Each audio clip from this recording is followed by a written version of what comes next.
وَإِذْ قَالَ إِبْرَاهِيمُ لِأَبِيهِ آزَرَ أَتَتَّخِذُ أَصْنَامًا آلِهَةً إِنِّي أَرَاكَ وَقَوْمَكَ فِي ضَلَالٍ مُّبِينٍ۔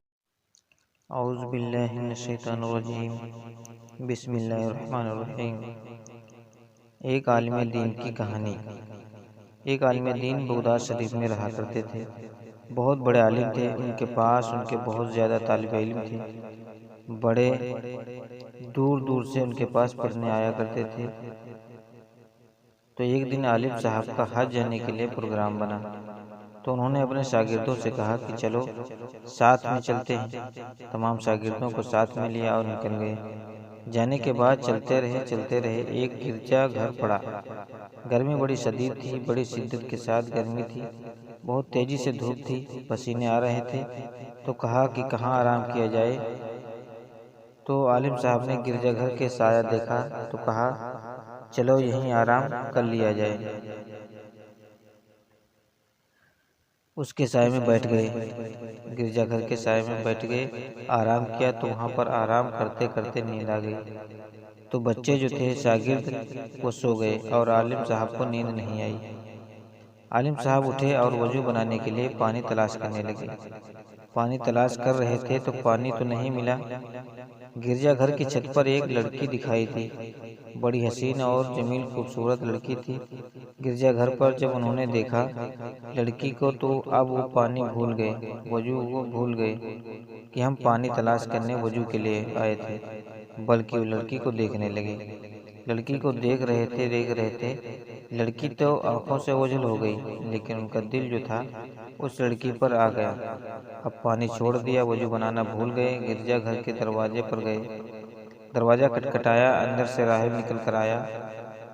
کہا کیا بات ہے، کون ہو آپ، کہاں سے آئے ہو؟ تو کہا کہ میں فلاں جگہ کا عالم ہوں اور حج کرنے کے لیے جا رہا ہوں۔ ایسی بات ہے، میں نے آپ کی جو گرجا گھر کی چھت ہے اس پر لڑکی دیکھی، بڑی حسین جمیل اور بڑی خوبصورت لڑکی ہے، وہ آپ کی کون ہے؟ کہا کہ تم اس لڑکی کے بارے میں کیوں پوچھ رہے ہو؟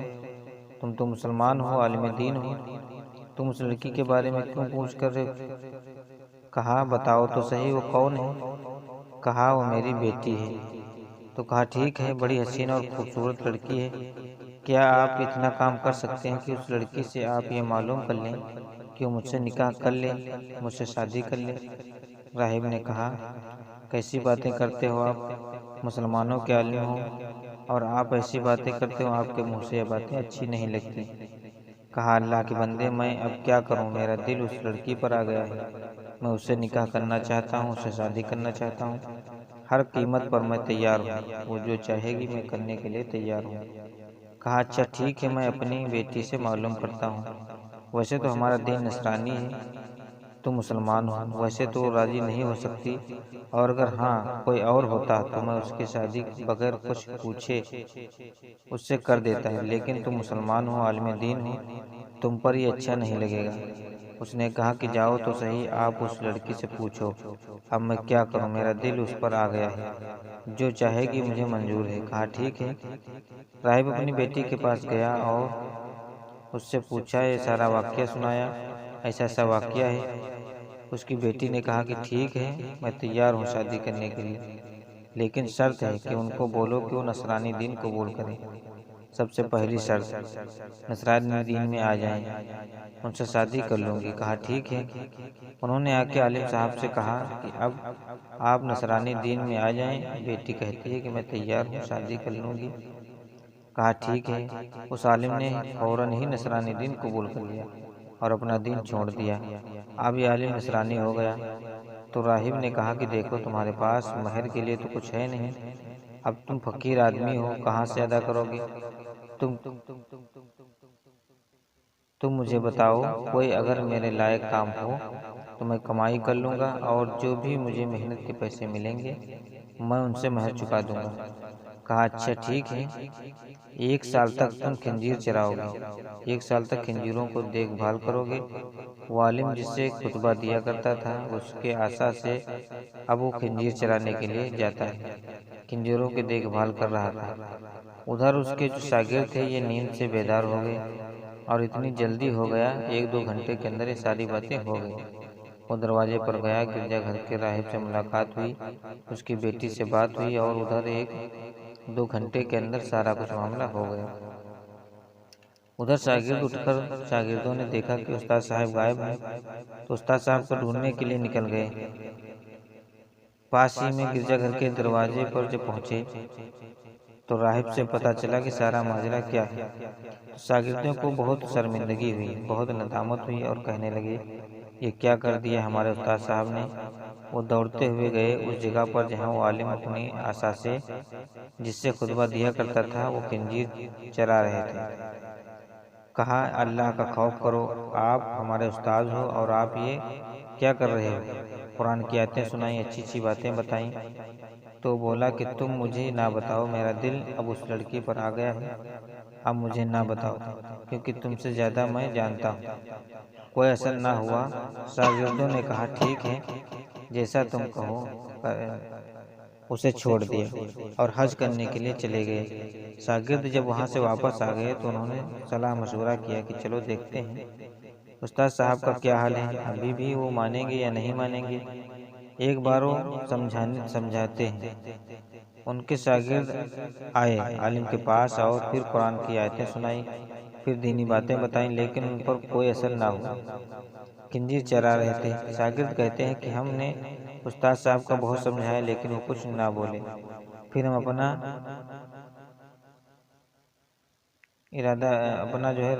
راستہ دیکھ کر واپس ہوئے، تو ابھی بھی تھوڑی دور چلے تھے کہ پیچھے سے آواز آنے لگی۔ ایک آواز آ رہی تھی، رکو رکو اللہ کے بندو رکو۔ پیچھے مڑ کر دیکھا تو کوئی اور نہیں تھا، ہمارے استاد صاحب تھے۔ وہ آواز دے رہے تھے رکو، ہمارے قریب آئے اور کہنے لگے سنو، اللہ کے سوا کوئی معبود نہیں، اللہ کے سوا کوئی معبود نہیں، محمد صلی اللہ علیہ وسلم اللہ کے رسول ہیں، میں گواہی دیتا ہوں۔ استاد صاحب نے کہا یہ جو سب آپ نے دیکھا ہے یہ سب ایک آزمائش تھی، مجھ سے کوئی خطا ہوئی تھی، اللہ تعالیٰ نے یہ حساب لیا اس کا اور میں آزمائش میں تھا، میں نے اب توبہ کر لی ہے۔ جو تم نے دیکھا ہے ابھی تک یہ ساری باتوں سے میں نے توبہ کر لی ہے اور الحمدللہ میں ٹھیک ہوں۔ شاگرد کہتے ہیں ہمیں بڑا خوشی ہوئی، ہم بہت خوش ہوئے اور استاد صاحب کو لے کر اپنے استاد صاحب کے ساتھ پھر ہم بغداد شریف لوٹ آئے۔ شاگرد کہتے ہیں کہ ویسے ہی اسی طریقے سے ہم پھر استاد صاحب کے پاس پڑھنے لگے۔ ایک دن استاد صاحب کے پاس پڑھ رہے تھے تو دروازے پر کوئی آیا، دروازہ کھٹکھٹایا، ہم نے دروازہ کھولا، دروازے پر ایک خاتون تھی، ایک عورت تھی۔ اس عورت نے کہا ہم آپ کے استاد صاحب سے ملنا چاہتے ہیں، ان سے بولو کہ فلاں راہب کی بیٹی تم سے ملنے کے لیے آئی ہے۔ جب استاد صاحب کو بتایا گیا تو استاد صاحب باہر آئے۔ وہ لڑکی کہنے لگی کہ میں اب اپنا دین بدل چکی ہوں اور آپ کے دین میں آ چکی ہوں۔ میرے خواب میں حضرت علی رضی اللہ تعالیٰ عنہ آئے تھے، انہوں نے دین محمدی کے بارے میں مجھے بتایا، سمجھایا، میں بس اسی ٹائم سے کلمہ پڑھ چکی ہوں، اب آپ کے پاس آئی ہوں اور آپ مجھے کلمہ پڑھا دو، آپ کے دین میں داخل ہونا چاہتی ہوں۔ استاد صاحب نے اس لڑکی کو کلمہ پڑھا دیا اور جب وہ کلمہ پڑھ کے داخلہ اسلام ہوئی پھر کہنے لگے کہ میں آپ سے نکاح کرنا چاہتی ہوں، تو استاد صاحب نے پھر اس لڑکی سے نکاح کر لیا۔ شاگرد کہتے ہیں کہ پھر اسی طریقے سے استاد صاحب سے پڑھنے لگے اور استاد صاحب سے ایک بار ہم نے پوچھا کہ حضرت مجھے یہ بتائیں کہ آپ جو اس آزمائش میں پڑے تھے کس وجہ سے پڑے تھے؟ آ گئی وہی بات نکل گئی جو شروع میں نے آپ کو بتایا تھا۔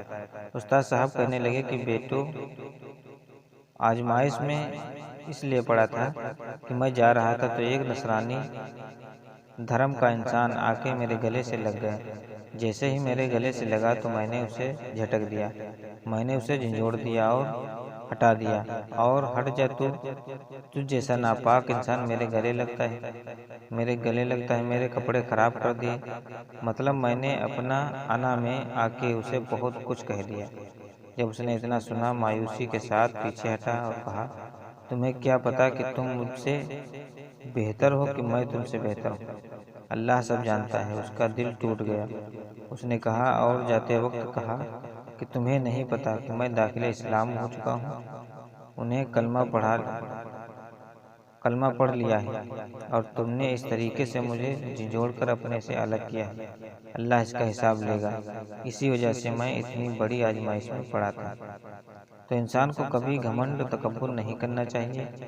اگر ایک غریب انسان ہے اور وہ آپ سے محبت کرتا ہے، آپ سے خوش اخلاقی سے ملتا ہے، آپ کو نہیں چاہیے کہ اس کو نظر انداز کر دو یا اس کو ڈانٹ کر بھگا دو۔ اگر آپ کا کوئی اسٹیٹس ہے، آپ اچھی حیثیت رکھتے ہیں، مالدار ہیں اور آپ کے پاس اگر کوئی غریب ہے آ کر بیٹھ جائے تو ایسا نہ کرنا کہ غریب کو ہٹا دو اور اس کو ڈانٹ کر بھگا دو، کیونکہ اللہ تعالیٰ بڑا ناراض ہوتا ہے۔ دوستوں، اگر ویڈیو اچھی لگی ہو تو پلیز لائک، اور اگر ہمارے چینل پر نئے ہیں تو سبسکرائب ضرور کیجیے گا۔ اب ملتے ہیں اگلی ویڈیو پر، تب تک کے لیے اللہ حافظ۔